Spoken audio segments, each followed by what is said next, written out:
Welcome to Devotional Daily. Please remember to like, share, and subscribe to our videos. Today is September 9.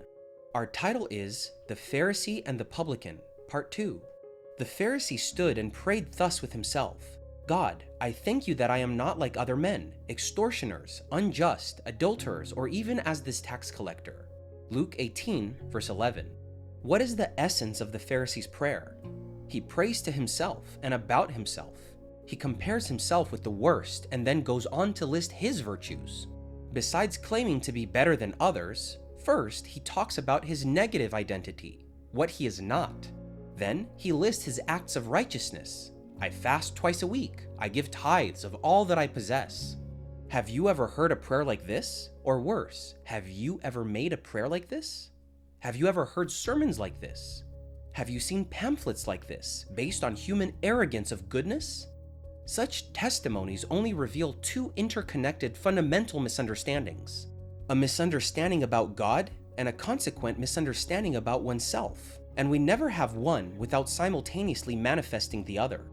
To truly know God, His sovereignty, His holiness, His infinite greatness, love, and wisdom implies by contrast knowing ourselves as beings in rebellion, infected by a corrupt nature, with false and foolish motivations in spiritual matters.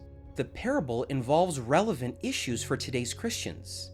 On the one hand, the figure of the Pharisee reproves the perfectionism and perfectionists, deluded with their lists of human performance. But on the other, not even remotely does the tax collector's justification endorse the liberals in the church, who seem to believe they were accepted and are approved simply because they manifest and defend their lack of commitment and disregard for divine standards. And they are proud of it.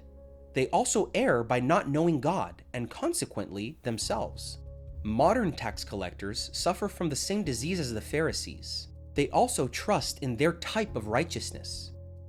God accepts anyone who comes to Him, recognizing Him as the one who justifies the ungodly. However, God cannot justify those whom He cannot sanctify, because salvation is from sin, not in sin. Salvation represents rescue from death to life, from darkness to light, from service to self, and the devil to service to God.